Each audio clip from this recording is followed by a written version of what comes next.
નમસ્કાર દર્શક મિત્રો, ખબર છે .com પરથી હું દૃષ્ટિ આપ સૌનું સ્વાગત કરું છું. દર્શક મિત્રો, ટામેટા એક એવી શાકભાજી છે કે જે દરેકના ઘરમાં તમને મળી જ જશે.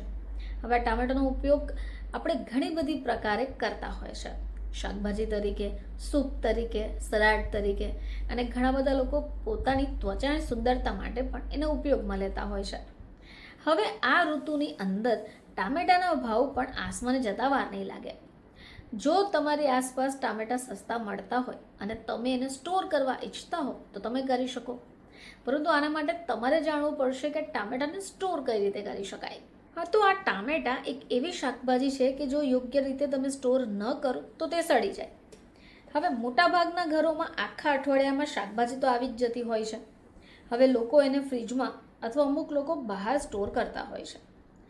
જો તમે શાકભાજીને ફ્રીજમાં સ્ટોર ન કરી શકો તો તમારે એને બહાર જ રાખવું પડશે. હવે આવા સમયમાં અમુક ટિપ્સ તમે જો ફોલો કરશો તો ચોક્કસપણે તમને મદદ મળી શકે. તો આજે આપણે ફ્રીજની બહાર તમે ટામેટાને સ્ટોર કઈ રીતે કરી શકો એવો સરળ ઉપાય બતાવીશું. હવે આ રીતે જો તમારે ટામેટાને સ્ટોર કરવા હોય તો તમારે અમુક ટિપ્સ ઉપયોગમાં લેવી પડશે.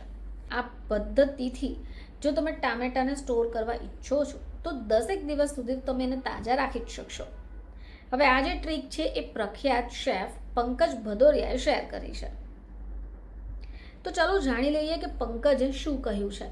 તો મિત્રો, સૌથી પહેલાં તમારે બધા જ ટામેટાને સારી રીતે ધોઈ કાઢવાના છે. હવે આ તમામ ટામેટાને એક સૂકા કપડાથી લૂછી કાઢો. હવે ટામેટા પરની જે લીલી ટોપી હોય જેને સ્ટેમ કહેવાય છે એને દૂર કરી દો. હવે આ ટામેટાને ઉલટા કરી એક વાસણ અથવા ઈચ્છો તો એક પ્લેટમાં મૂકી દો. જો તમે આ રીતે ટામેટાને રાખશો તો તમે આ ટામેટા લગભગ 10 દિવસ સુધી સ્ટોર કરી શકશો અને ટામેટા બગડશે પણ નહીં. તો પંકજ ભદૌરિયાએ આ સાથે એમ પણ જણાવ્યું છે કે જો તમે ફ્રીજમાં ટામેટાને સ્ટોર કરો છો તો આનાથી ટામેટાનો સ્વાદ બદલાય છે, ટામેટાની સુગંધ પણ બગડી શકે છે. આના કરતાં બહેતર છે કે તમે વધારે જ્યારે ટામેટાં ખરીદી લાવો છો અથવા તો ટામેટાને સ્ટોર કરવા ઈચ્છો છો તો તેને ફ્રીજમાં નહીં પરંતુ બહાર જ સ્ટોર કરો. અને એના માટે પણ તેમણે પદ્ધતિ આપી છે જે સરળ ટ્રીક કહી શકાય.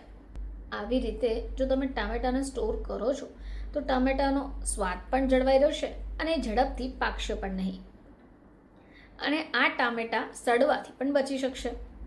ફરીથી તમારી સમક્ષ હાજર થઈશું. ત્યાં સુધી જોતા રહેજો ખબર છે .com.